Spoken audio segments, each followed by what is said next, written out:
इमरान खान को जेल में पहुंचाने वाला सबसे बड़ा पार्टी का गद्दार बेनकाब, तहरीक इंसाफ का नुकसान करने वाला इबरत का निशान बन गया। इमरान खान ने जेल में बैठकर भी सबसे बड़ा एक्शन ले लिया। तुम्हारी जुर्रत कैसे हुई मुझे धोखा देने की। इमरान खान के गुस्से ने सारी हदें पार कर दी। कप्तान ने नया हुक्म जारी कर दिया है। तहरीक इंसाफ में झाड़ू मुहिम एक बार फिर से शुरू। गद्दारों की अब शामत आ गई। दोस्तों, इमरान खान ने एक बार फिर से सबको हैरान कर दिया। कप्तान ने पार्टी का सबसे बड़ा गद्दार पकड़ लिया। कौन कैसे तहरीक इंसाफ को कमजोर कर रहा था, पक्के सबूत मिल चुके हैं। नाजरीन कराम, इमरान खान ने एस्टैब्लिशमेंट के हवाले से एक तगड़ा स्टैंड लिया है और उन्होंने अपने पार्टी लीडर्स से कहा है कि मुझे पता है कि हमारी पार्टी के कौन से लोग एस्टैब्लिशमेंट से मिलते हैं। आज के बाद हमारा कोई बंदा हमारी पार्टी से हटकर ट्वीट नहीं करेगा और न ही कोई एस्टैब्लिशमेंट से मामला तय किए जाएंगे।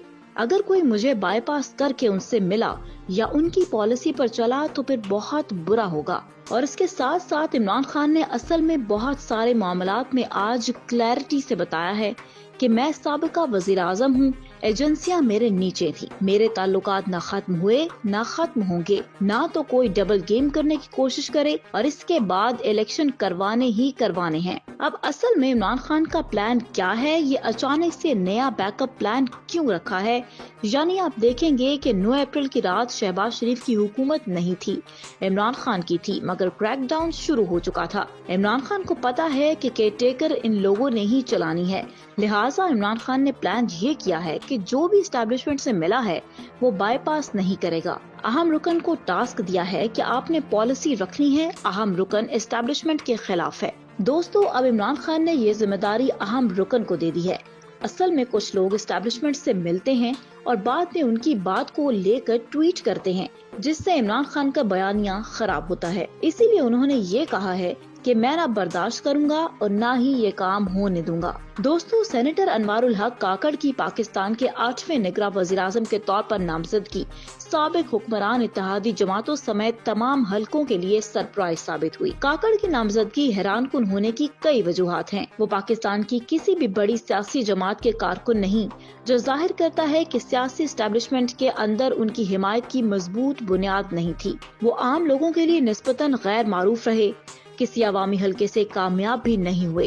ताहम निगरान वज़ीर आज़म की हैसियत से काकड़ की नामजदगी पर कड़ी तनकीद या फिर किसी किस्म के शदीद तहफ़्फ़ुज़ात का इजहार सामने नहीं आया। यही वो मस्बत नुक्ता है जो उन्हें हुक्मरान और अपोजिशन दोनों जमातों के लिए काबिल कबूल बना सकता है। ये कहना अभी कबल-अज़ वक्त है कि काकड़ के बतौर निगरान वज़ीर आज़म क्या असरात मुरत्तिब किए जाएंगे। ताहम उनकी नामजदगी इस बात की अलामत है कि पाकिस्तान में मुक़्तदिर कुव्वतें मुल्क में सियासी मुंतकली को संभालने का रास्ता बदस्तूर तलाश कर रही हैं। दूसरे मानों में सियासत में मुक़्तदिर हलकों की मदाखलत का तासुर बरकरार है, लेकिन इसका खुलकर इजहार नहीं किया जा रहा। लेकिन जब किसी जमात या फर्द के मफादात को नुकसान पहुंचा तो नया पेंडोरा बॉक्स भी खुल सकता है। काकड़ के इंतखाबात को इस बात का यकीनी बनाने के तरीके के तौर पर देखा जा सकता है कि इस अमल में एस्टैब्लिशमेंट की राय भी हो सकती है, जबकि एक गैर जानिबदार हुकूमत की ज़ाहिरी शक्ल को भी बरकरार रखा जा सकता है। काकड़ निगरान वज़ीर आज़म के तौर पर कैसे काम करेंगे ये तो वक्त ही बताएगा।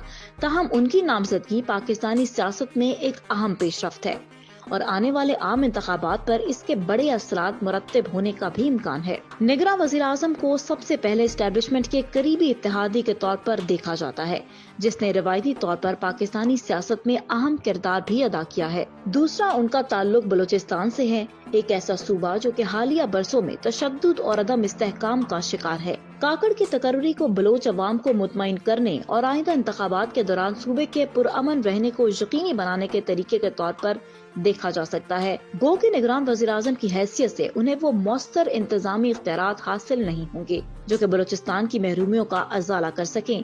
ताहम छोटे सूबे से निगरान वज़ीर आज़म का इंतखाब करना बलूचिस्तान की अहमियत को तस्लीम कराता है कि रियासत के नजदीक अवाम को बाइख्तियार हैसियत के शहरी होने का एहसास दिलाया जा सके। काकड़ की नामजदगी की वजूह पेचीदा हो सकती हैं, ताहम ये वाज़ेह है कि उनका इंतखाब पाकिस्तानी सियासत में एक अहम पेशरफ्त है। निगरान वज़ीर आज़म अनवारुल हक काकड़ के सामने एक मुश्किल काम ये है कि वो इस बात को यकीनी बनाएं کہ آنے والے عام انتخابات شفاف اور غیر جانبدار ہوں گے۔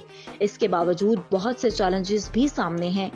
کاکڑ کو درپیش سب سے بڑے چیلنجز میں سے ایک پاکستان میں سیاسی پولرائزیشن ہے۔ ملک حکمران جماعت پاکستان مسلم لیگ نواز اور اپوزیشن جماعت پاکستان تحریک انصاف کے درمیان گہری تقسیم ہے۔ پی ٹی آئی، پی پی پی اور مسلم لیگ نون گزشتہ 2 انتخابات میں ایک دوسرے پر دھاندلی کا الزام عائد کر چکے ہیں اور امکان ہے کہ آئندہ انتخابات میں بھی دھاندلی کا الزام لگایا جائے گا۔ سیاسی جماعتوں کا اعتماد حاصل کرنے کے لیے کاکڑ کو ایک غیر جانبدار شخصیت کے طور پر دیکھنے کی ضرورت ہوگی۔ نگراں وزیر اعظم کو ایک اور چیلنج بھی درپیش ہے جو پاکستان میں سیکیورٹی کی صورتحال ہے۔ ملک ابھی بھی 9 مئی کے تشدد سے جھلس رہا ہے۔ کاکڑ کو پی ٹی آئی کے رہنماؤں کے معاملے کو حل کرنے کی ضرورت ہوگی جو کہ جیل میں ہیں یا مفرور ہیں۔ پی ٹی آئی نے حکومت پر الزام لگایا ہے کہ اس کے رہنماؤں کو الزامات کے تحت گرفتار کیا گیا اور یہ دلیل دی جا سکتی ہے کہ اگر انہیں رہا نہ کیا گیا تو وہ انتخابی مہم میں منصفانہ طور پر حصہ نہیں لے سکیں گے۔ کاکڑ کو پی ٹی آئی کے رہنماؤں کو انتخابی مہم میں حصہ لینے کی اجازت دینے کی ضرورت کے ساتھ امن و امان کو یقینی بنانے کی ضرورت میں توازن پیدا کرنے کا راستہ تلاش کرنے کی ضرورت ہے۔ چیلنجز کے باوجود کاکڑ کے پاس پاکستان میں حقیقی تبدیلی لانے کا موقع ہے۔ اگر وہ آئندہ انتخابات کے شفاف اور غیر جانبدارانہ ہونے کو یقینی بنانے میں کامیاب ہو گئے تو یہ ملک میں جمہوریت کی بحالی کی طرف ایک بڑا قدم ہوگا۔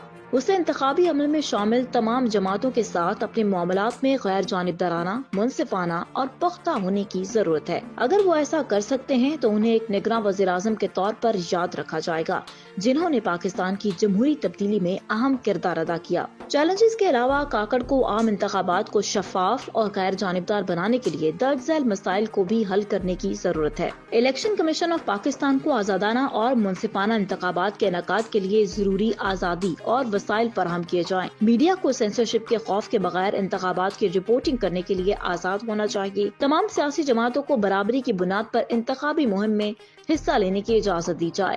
اگر کاکڑ ان مسائل کو حل کرنے میں کامیاب ہو جاتے ہیں تو ان کے پاس عام انتخابات کو شفاف اور غیر جانبدار بنانے کا اچھا موقع ملے گا اور اسے کامیاب ہونے کے لیے تمام سٹیک ہولڈرز کی حمایت کی ضرورت ہوگی۔